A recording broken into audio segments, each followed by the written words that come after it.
Welcome to the Beard Summit, Welcome. episode 5. I think so. Damn, we've been doing this forever. I know. Late on Friday, May 11th. Chilling with a bottle of Glenfiddich, 15-year. Glenfiddich. Glenfiddich. Glenfiddich. But, you know, if I learned anything from my dad, it's after a hard day on the beat, sometimes you need a glass of whiskey. Very true, man. And I bring that up because Steve was out walking the beat. It was. 2 hours ago. Yep. Did a little ride-along with our buddy. I don't know, can we say his name? We can. Yep. Mr. Officer Andrew Como Officer Andrew Como. of the Denver Police Department in District 2. Where is District 2? It's Park Hill area. Okay. It's kind of like the hood. That's like the epicenter of it's gang in Denver. But it's also, there's some like nice buildings over there now. Oh, Like, yeah, they're there are. starting to. It's really weird. It's kind of like driving through Rhino. Like, shitty. That's a really nice bar. Shitty. That's a really nice restaurant. It's kind of gentrifying. exactly. Mm-hmm. So it was very interesting. Yeah. How long were you out there? So I showed up I reported like around 1300, 1 o'clock. And I was there till about 7:30. Okay. So it was a solid day. Big 6 hour shift. Yeah. So Como stayed on. He stays on till 9, Mm-hmm. I guess, on his shift. But yeah, saw the majority of just a day in the life of a Denver Police Department officer. Tell me about that. Dude, it's fucking nuts. How did it start? Did you get briefed at all, or is he just like hop in the car, let's go? Pretty much. Like, I showed up and they kind of took my ID. They signed me in. You know, did the admin type crap, I guess. Uh-huh. Como came out, picked me up. You know, in the waiting room. Was just like, dude, let's haul. Let's go. Mm-hmm. He got some of his gear. Showed me some of the stuff in the office. I guess they do a roll call every morning. Did you get any gear? No, I wish I did. They didn't even like put a vest on you or anything? He said that if shit hit the fan, I could wear his tactical vest, which actually stops rounds up to like 308s. I feel like you would want that vest before shit hit the fan. I know. It was also in the back. We're of the taking car. fire, Steve. I'm getting my vest off for you. I need to exit the vehicle to get my vest on. Oh, he didn't have it on? He had his on. Gotcha. He had his. I don't know if it was Kevlar or I think it was Kevlar. It's like kind of one of those ones that more form fitting, Mm-hmm. but it makes him look a lot bigger than he is. Uh-huh. You know. But yeah, he had his on. He had all kinds of gear on him. You know, he had his, of course, his gun. He had a couple mags, Pepper spray, flashlight, cuffs, taser. taser. Did His the pepper radio, spray and the his- taser. What's that? Did the pepper spray and the taser. Oh yeah, quite the duo, and the gun. I would use all three if I could, at once. You'd be fucked. Need another hand. Yeah. Then he has his earpiece. But yeah, so we you know, he kind of runs me down, you know, through everything real quick, like what this is. Here are the sirens. Flip the switch. That was pretty fun. Mm-hmm. Kind of told me like, well, this is kind of how I start out my day. You know, he kind of just go around and he gets a feel of the district and what things are going on, and yeah, kind of just do a round of the whole neighborhood, right? See, Just take a lap. right. So we kind of did that, and he said everything was kind of pretty quiet, you know, for a Friday early afternoon. So we made a couple stops. We pulled a guy over, and Hispanic male, 25 years old, and he was driving with a suspended license because he had a failure to pay off his child support. Mm. And he had a whole laundry list of past transgressions, including assault on a police officer. Call those priors. Right. So this guy wasn't exactly An a model upstanding- citizen. Upstanding citizen. So come and wrote him up. Then right after that, shit got real quick. There was a call that came in about a stolen vehicle. Mm-hmm. And Como wasn't that close to the call, but close enough to where we could go and get it, right? Uh-huh. And no one was, he calls it keying up the mic to say like, hey, I'll be there to back her up or anything like that. So he was just like, fuck it, we're going. Mm-hmm. stolen vehicle in that neighborhood.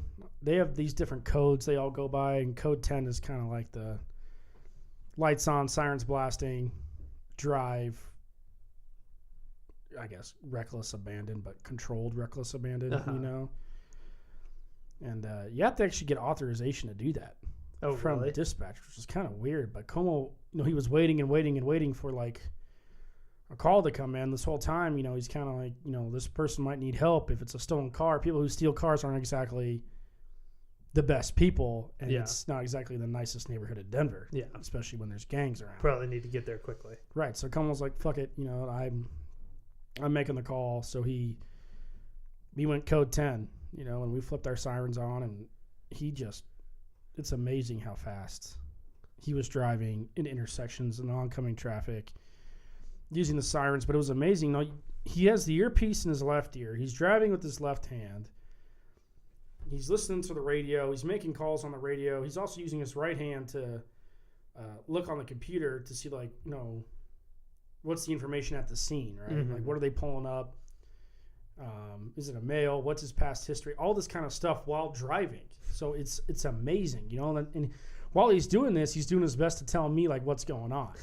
I'm like, buddy, just get us there in one piece. Do your job, right? Do your thing. And nothing against him. He's just trying to be a good, kind of like I'm there as a guest. Yeah. I was like, man, we'll talk. We'll do a brief debrief right exactly after the shit's done. So how many cops do you think crash cop cars? Dude, driving like that, it's got to happen all the time, right? You would think. Especially because people are pulling off when the sirens go up. You're just trying to get out of the way and you don't know what's happening, right? And you just kind of pull off to the side of the road. Right. Someone's gonna pull in front of a cop car going 30 miles an hour, or just not have a brain either. Not even just being like, huh, what? And cop wants to go left, and you think pulling off to the left is the best idea. But the way he did it safely. I mean, we went onto an oncoming traffic lane on a 4-lane road. Blaring our sirens. Thank God people were paying attention and stopped. But we were going. Yeah. And it was just really, really impressive to be on that side of a situation, because you're always I'm always the one, seeing the lights and hearing the sirens behind me. You're like, all right, I pull over, right? Yeah. But being the cop, it's not as easy as it looks, because you have so much going on. You're trying to diagnose these situations while driving to get there and help your buddy out. Mm-hmm.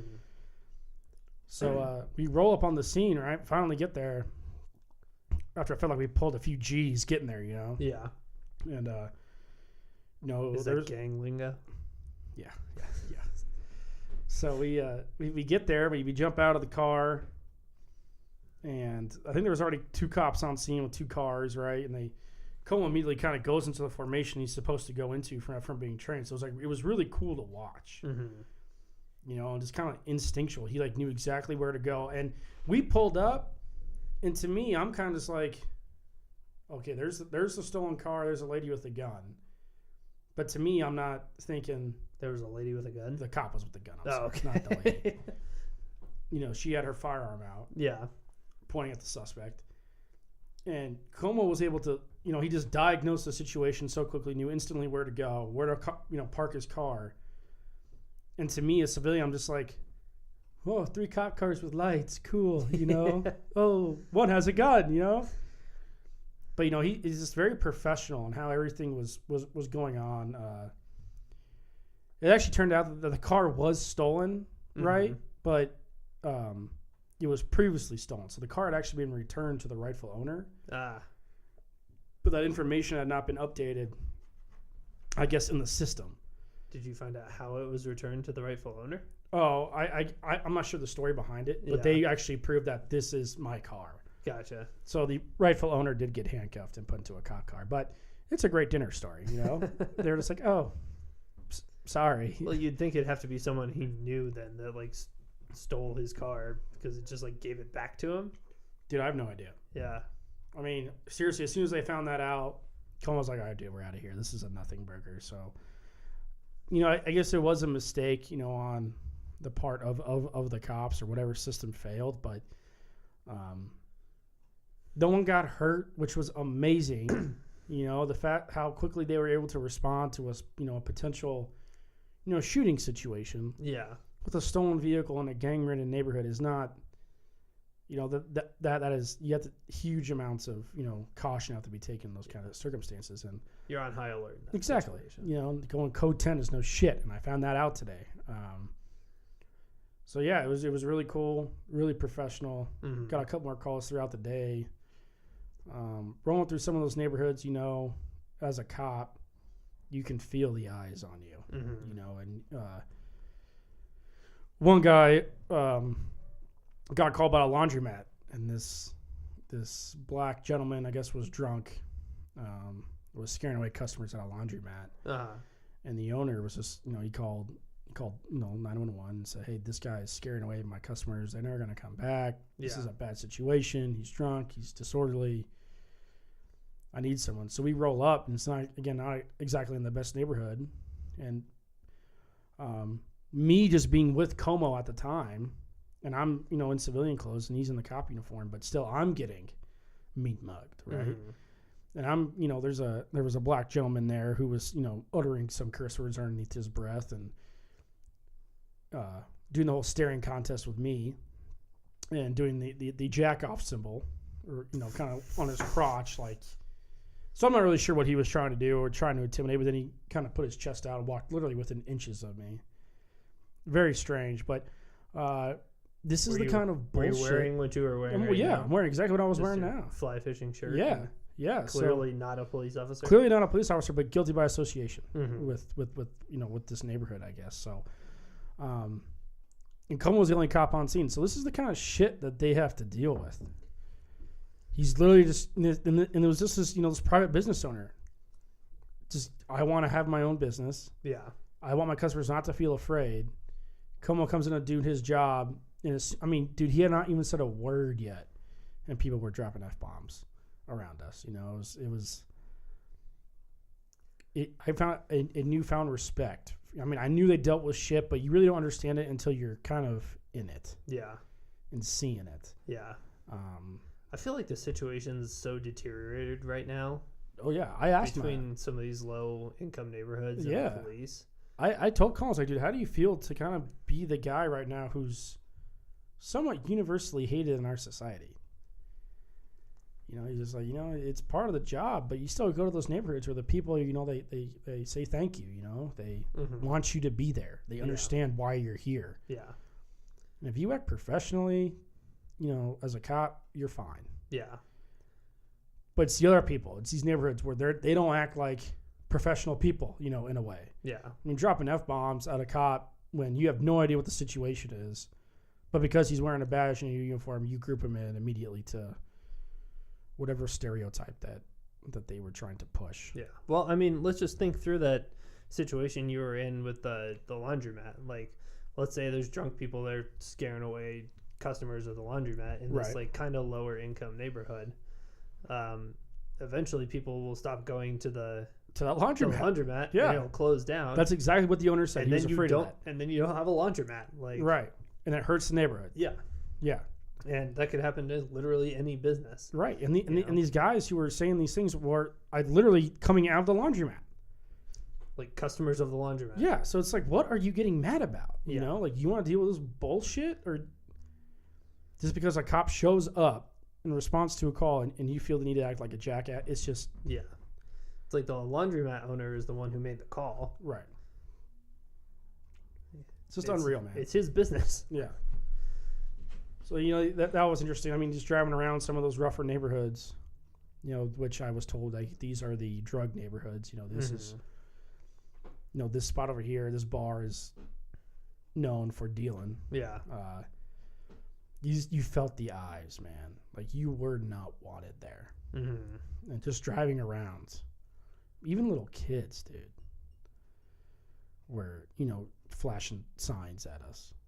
And you could mouth the F-bomb coming out, Yeah. It was That's it's so weird. sad. Dude, not 15 miles from here, that shit's happening. And, like our friend Como, just dealing with this bullshit. Cops deal, oh my God, the array of shit they have to deal with. Mm-hmm. We had a call on a stolen car, right? hit a guy for driving with a suspended license. The same day, we also got a call because a woman was having problems. Was having an argument with one of her friends. Some reason Como got a call for that because people can't handle their shit. Yeah. Cops get called when the cat's in a fucking tree, you know? And they also get called when there's gang shootings. Like, it's... The bullshit they deal with on a daily basis is amazing, you know? Mm-hmm. Well, I know you know this, but my dad is a guard, I guess. He's a guard. He's a guard at the Jefferson County prison. Right. And, dude, some of the stories he tells, it's just... How are you a grown-ass man and you... don't have your shit together to the point where you even go to jail.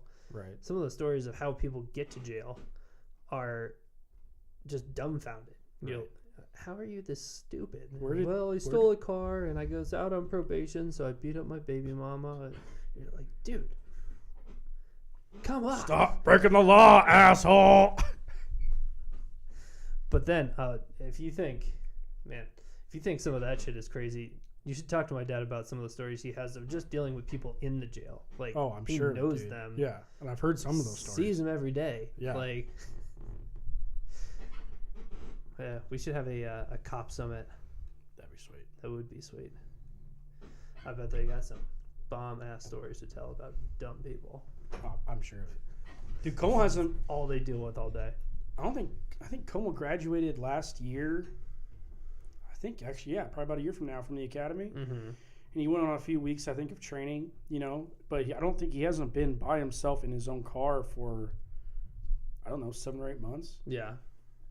Dude, he's seen almost everything, you know. Besides, I don't think he hasn't been involved in an active shooting yet, which no one ever wants to be. Yeah.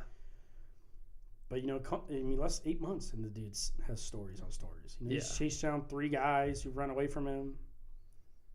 He's been in several high-speed chases. Does he have to wear a body cam? He does. Yeah. Every cop in Denver now has to fucking do that, which is total bullshit. But yeah, every time he went up to a car, he'd turn it on. He'd come back to the car, turn it off, and you have to upload it, and you have to send, I think, that into with your report. Yeah. So it gets reviewed. Mm-hmm.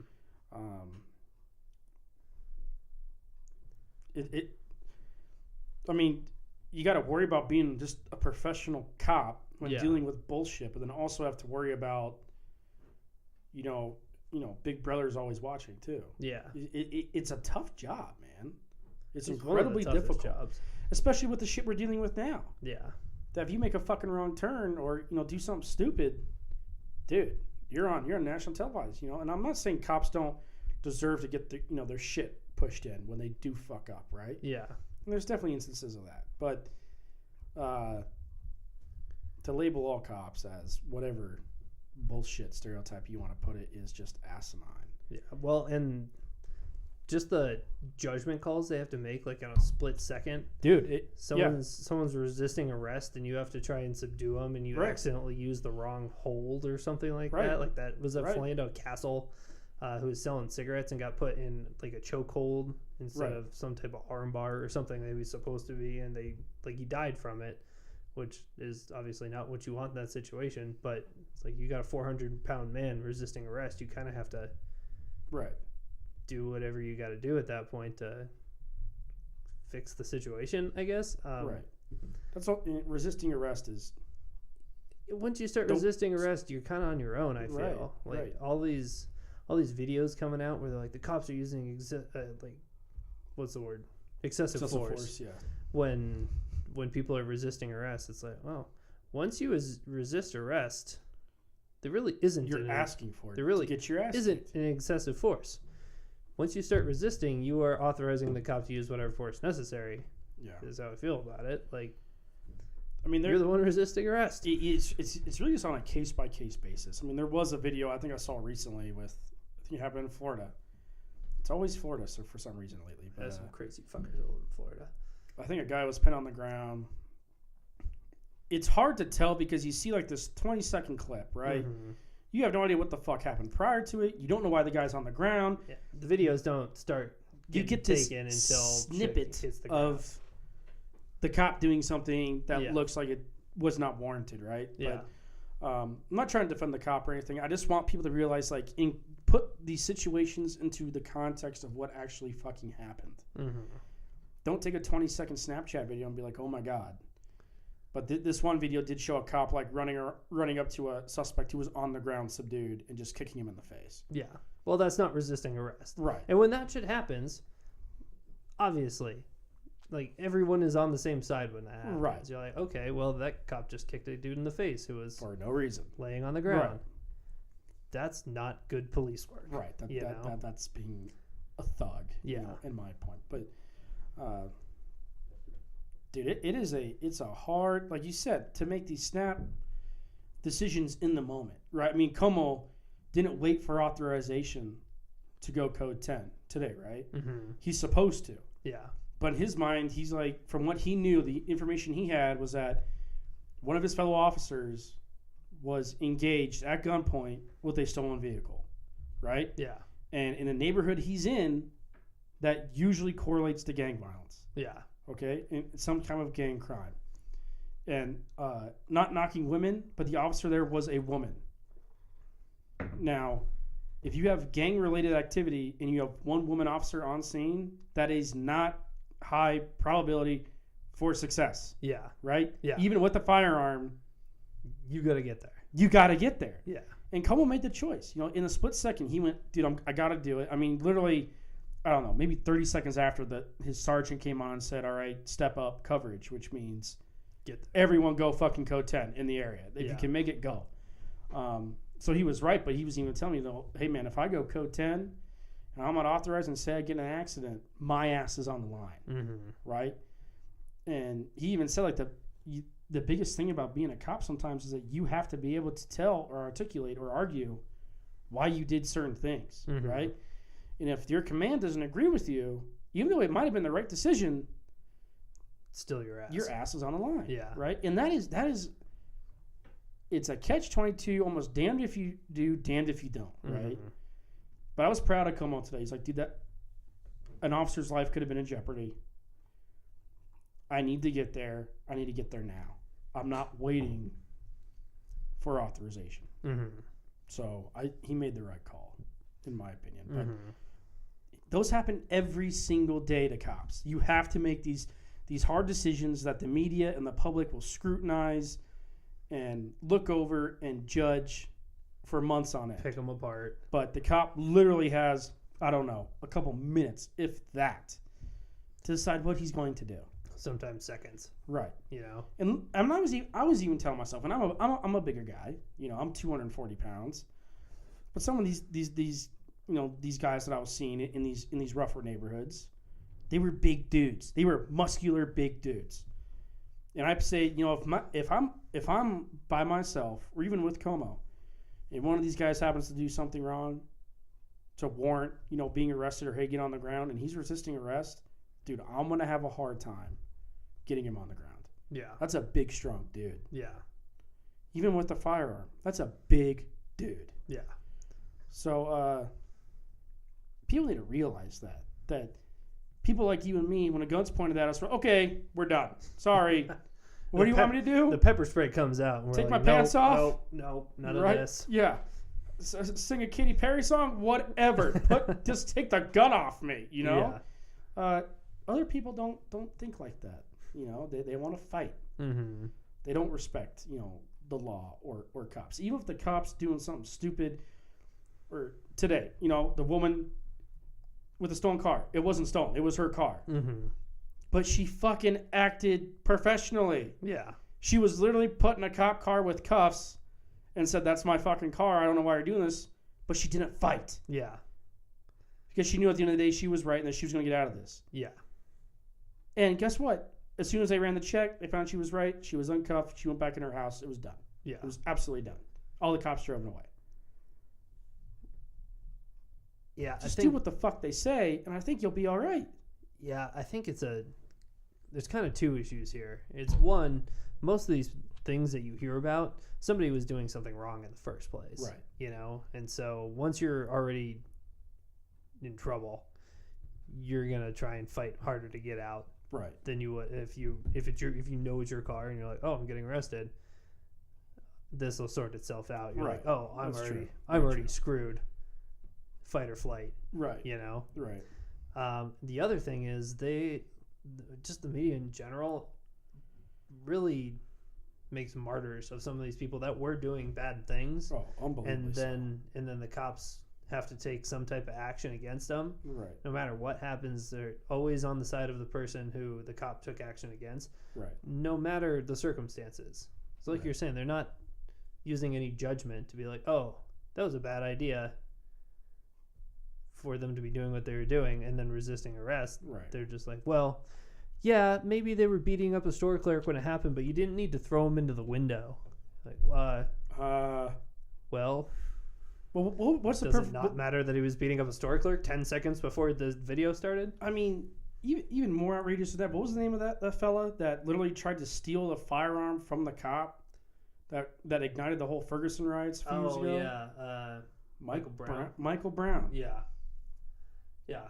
The dude tries to take the firearm. Exactly. He's a bigger dude than the cop. Exactly. That's the whole thing. It's like, he charged the cop, was trying to take the firearm away from the cop. Hands up, don't shoot. Bullshit. And that was the narrative for about 10 seconds, and then people were like, yeah, that's not what happened. And they just ran with it anyway. Yeah. Because the martyrdom of Michael Brown was more important because it proved the point they were trying to make than actually listening to the facts of the story. Than what reality. Yeah. Dude, like, that's amazing to me. The guy tries to wrestle the cop, bull rushes the cop. He's trying to steal his gun. At that point, the cop's life is in imminent danger. Yeah. He has full authority to do whatever the fuck he wants at that point, in my opinion. As a civilian, if a bigger man like that bull rushes me and I have a gun, I have every right to defend myself. Yeah, as an individual, you have the right to defend yourself. Period. No matter what else is Period. You're a cop. If a cop were to run up to you and start bull rushing you and like trying to kill you, yeah, you have the right to defend yourself. You're right. Right. In that situation, as a human being, you have the right to defend yourself from another human being that's trying to kill you. So yeah, this topic is so big, and it's in so many facets of our society today. It's in, it's amazing driving around with Como today, and I was like, dude, the shit you're doing today you feel the vibrations in the National Football League. You see it every day on Twitter. You see it on the mainstream news. Everything you're doing right now, it was just amazing to me on how much focus is on literally what I was experiencing, and this is something people do for a job. Every day of their lives. And so I have to give mad props to these guys for, and they do it with a fucking smile on their face, man. Like they want to be there. Mm-hmm. And they're good. I haven't met every single cop. I can't say that every single cop is a good human being, but I've met a lot of them. I mean, I know your dad's one. I have several friends. You have several friends that are cops. They're good fucking dudes, and they want to make a difference. Mm-hmm. And they're not inherently racist because they wear a badge. Yeah. But it's a huge argument today. Yeah, that's such a straw man argument that they're throwing out there. Like, no racist cops. Or one of the chants that they do at all these rallies. They're like, no, I don't even know. Something about racist, like all cops are racist or something like that. Oh, yeah. And like, you are just slandering every cop in the United States to try and make your stupid point. Right.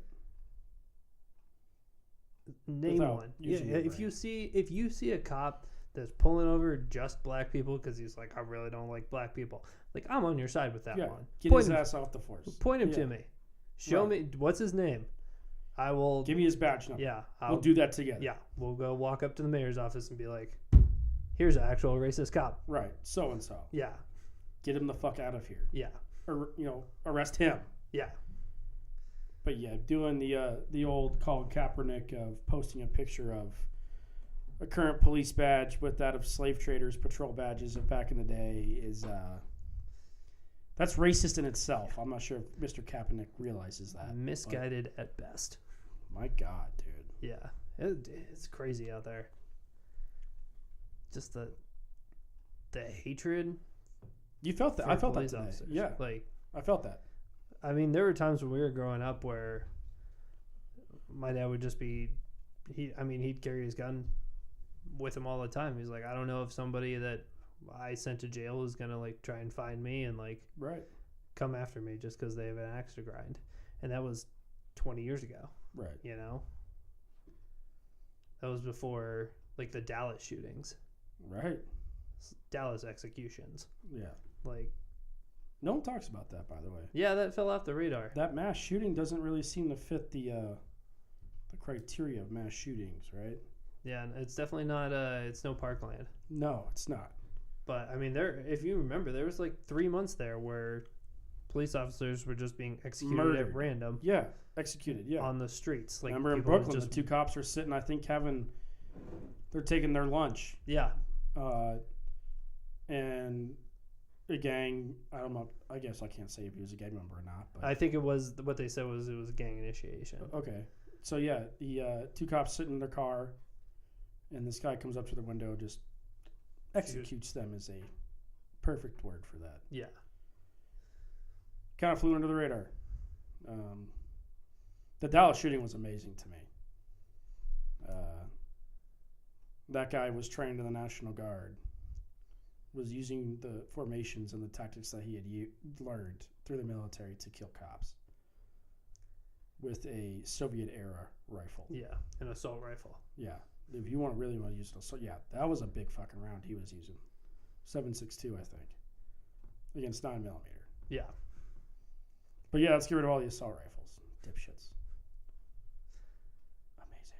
Yeah. That one, man, that fell off so quickly. All of these police shootings, they pop up for a second, and then they're gone. Yep. Doesn't fit the criteria, man. Yeah.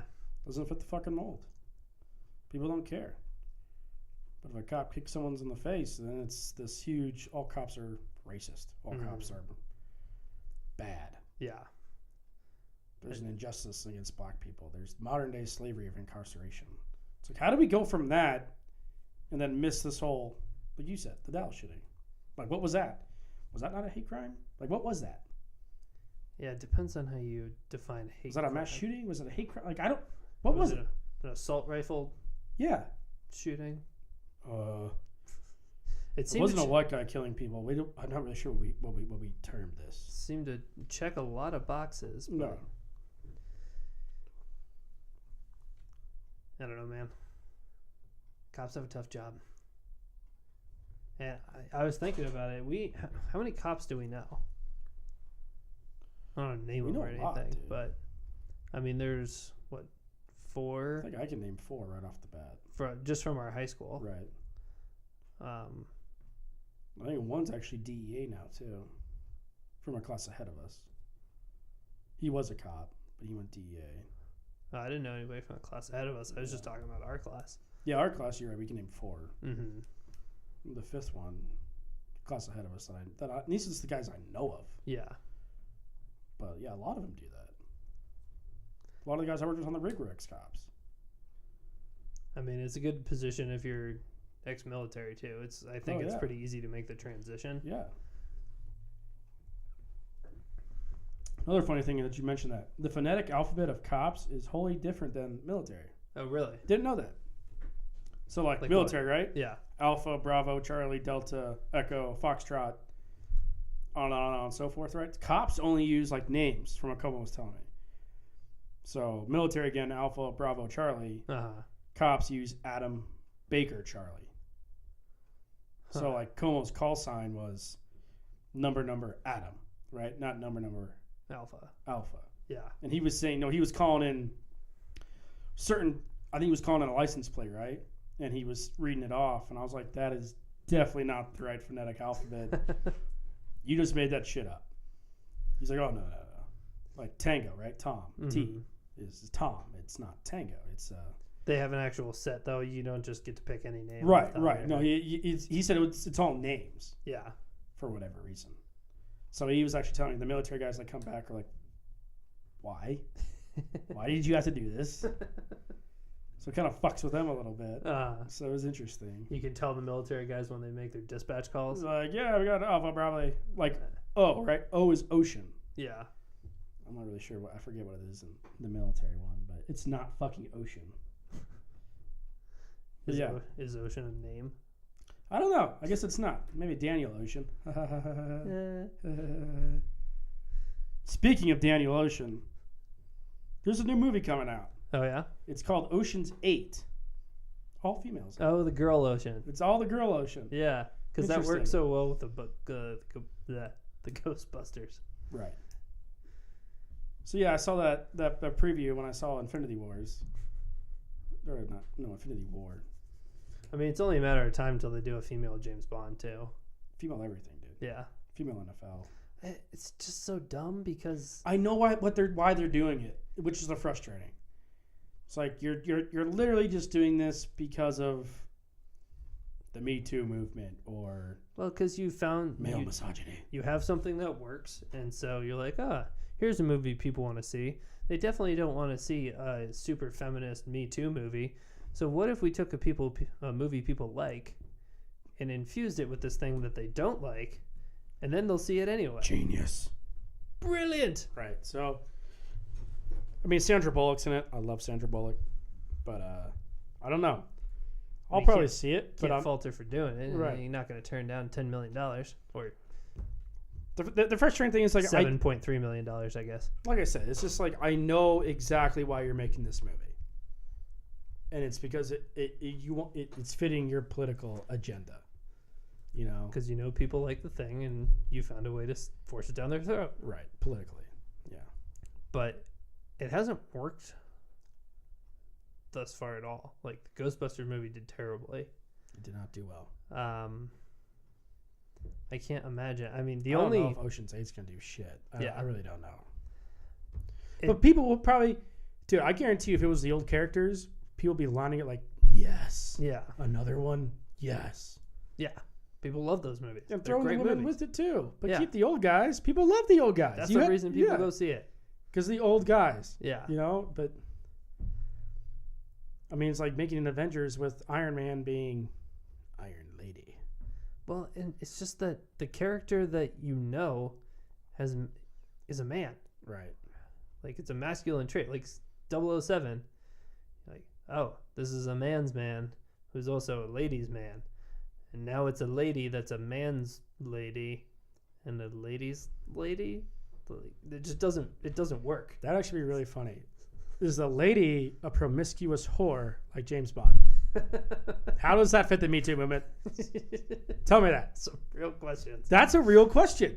James Bond fucked everything that moved, right? Yeah. And they were beautiful women.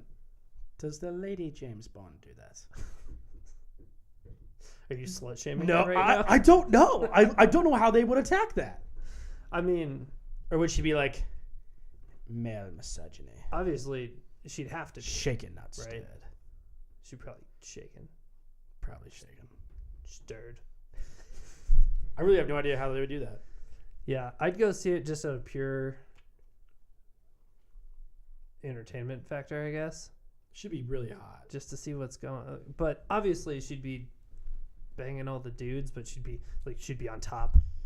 She'd like leave them tied to a bed or something and like walk away. She'd blue ball him probably. That's what she would do. Yeah, that's the new female. That's James the new Bond. thing. And you male misogynist pricks, I can shoot a gun better than you. Yeah, I can't wait for that one to come out. Speaking of male misogyny, yeah, you saw that article that Ben Shapiro wrote last weekend? Which one? Or last Friday, I'm sorry. Which one? About how... about the fish? The one about the fish, yeah, that women today are so fed up with men. They sick, despicable males. So over men, I'm just going to do it with a fish. That I don't want to have sex with men and their evil misogynic penises, their wage gap balls. I want to have sex with a fish. I'm turning to the fish. They're more romantic. They understand my feelings better. Yes, that? Ben, you heard me correctly. Our wives may want to fuck great white sharks. You're just not putting out. Amazing. Well, what was that movie that came out? The Color of Water or something like that? I don't know. I'm trying to pull up the article right now. It was in response to a Huffington Post. Well, that's the thing is that movie came out. I don't know if it won Best Picture, but it won a bunch of awards. I think it was called like The Color of Water or something like that. You're right. Where this lady falls in love with a fish man and legitimately has sex with a fish man. Right. And then I read that article. The lady was talking about how she read a book about like a merman and then saw this movie and she's like, well, I saw 2 things about fish people, so I'm switching. Yeah, you're right. It's the switching teams. The Shape of Water. The Shape of Water, that's what it was. A movie about fish sex. Yeah, it's amazing. The cover of this new book, called The Pisces by Melissa Broder. The cover literally shows a woman hugging a fish, like a very loving, sexually, with a fish. I can just see lonely, like 20-somethings in New York going to the fish market and being like, I read this on BuzzFeed. I'm giving it a shot. Give me that catfish. I want you. Smashville. But yeah, the article on Huffington Post who was saying why women are so into fish sex, right? Mm-hmm. As if it needs any explanation. Right. And I'm sure women are out there just like, well, yeah, I'd want to fuck a fish. Like that seems pretty sexy to me. The one who wrote the article says, women woke up one day to find that their husbands voted for Donald Trump and their sons have been shitposting on incel boards. Even before we heard the claims about Harvey Weinstein's history of sexual harassment and assault and the ensuing avalanche of our horrifying Me Too allegations, we heard about our president grabbing women by the pussy, Bill Cosby fitting women roofies, and R. Kelly allegedly sexually exploiting young girls. So many straight men we have been forced to accept are bad to and for us. Why would we take the enormous risk of loving one of them? So the obvious response to that is fucking a fish. Let's have sex with fish. Yeah. Well, and I like how they group that all together too. They started out with like, your husband voted for Trump. Also, R. Kelly came up with a sex cult where he had sex with 14-year-olds and peed on their faces. Practically the same thing. You are really tying some ends together there. Yeah. It's quite the connection. Yeah. Also, you glazed over that, but have you heard of insoles?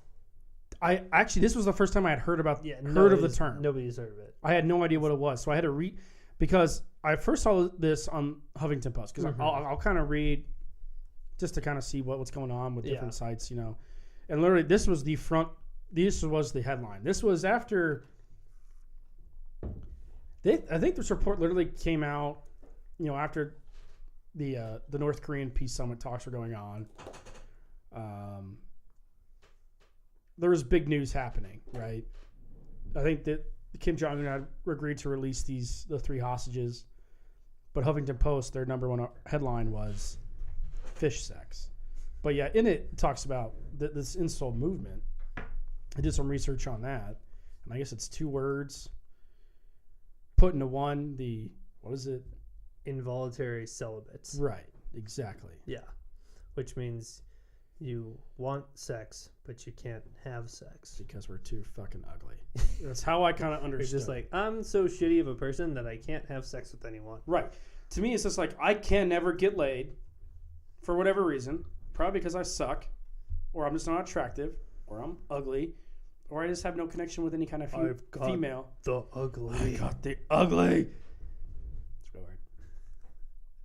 So yeah, now there's a movement about, I guess, the kids who got picked last in high school and who are ugly. Well, they're incels. But now that term has also blanketed all males, I feel like. Yeah. That if I don't agree with your you heard about the thing in Toronto, right? Because that's where this whole thing came up. Right, this terrorist attack, right? Yeah, this is what this guy was. He was part of this incel movement. And he did a truck attack, like the Germany at the market. Right. That's basically what he did in Toronto. And this whole thing was like, no one will have sex with me, so I'm gonna kill people. And there was another thing like this a few years back, where this guy shut up a sorority house because none of them would have sex with him. I think it was like 4 or 5 years ago, and it was the same general idea. Yeah. But I have a solution to this. I haven't heard many people talking about this, so lay it on me. It's 2018, right? Right. We're all down with the if you're gay, do whatever. Mm-hmm. Why don't all the incels just get together? Finger bang, bang, bang, into my life. Bang each other. I like it. Like, can't have sex with regular people. Yeah. Have sex with yourselves. Yeah. Just be gay for other incels. You could. Makes sense to me. Yeah. You can solve this problem. Like, if that's all you're doing, if you're just like, well, I can't have sex, neither can this guy, and now we're going to kill people. And you're like, well, I just bang each other and not kill anyone. It's too simple, but makes way too much sense. So yeah, to one extreme, it's I'm too ugly, I'm gonna kill you, and to the other extreme, it's I'm fucking a fish. Nope, nope. I don't want your roses. I want gills. I just don't get it, man. Gilled for her pleasure. But I tell you what, Ben Shapiro had an absolutely genius solution to all this, and he called on our friend Kanye. Love Kanye. Dude, the savior of worlds again, with a little help from our boys at South Park. It's time for me to stop running. They called this a while ago too. I know, right? Let all my fans know I love them. But a gay fish just can't live in the outside world forever. Oh, preach, Kanye. Don't be sad for me, guys. I'm going home. He figured it all out. He did. So Ben is a lyrical genius. So many years ago. I've been so lonely, girl. I've been so sad and down. Couldn't understand why haters joked around. I wanted to be free with other creatures like me, and now I got my wish. Why you got wish? 'Cause I know that I'm a gay fish. Gay fish. Gay fish, yo. Gay fish. Motherfucking gay fish. I'm a fish, yo. This is the answer to all the male problems. It's alright, girl. Making love to other gay fish. All those lonely nights at the grocery store in the frozen fish aisle. Oh, Jesus. Get jammed to that all day. Now I know that I'm a gay fish. Gay fish. Just, awesome. Hot fire. Dude. Coming from Kanye as always. Kanye West and South Park solving the incel problem.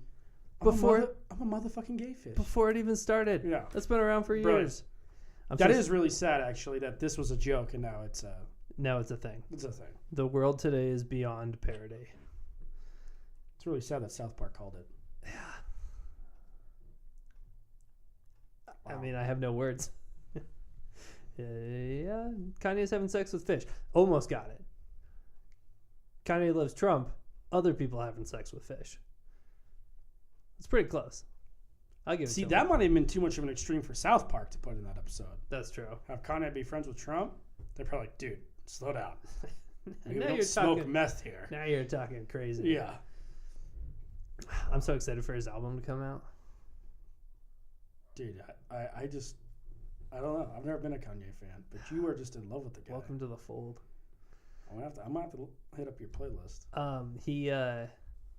He bought a huge ranch in the middle of Wyoming, just like out in the middle of nowhere, so he can make his CD. And so all these pictures are coming up. They're like, Kanye spotted with Kim in Casper, Wyoming. Of all places. Yeah. Oh man, the world's so cool. He's a motherfucking gay fish, dude. Cool shit happens still. Oh wow. Yeah. Yeah, man. Well, should we polish these off and call it a day? I think so. It's been been a good one.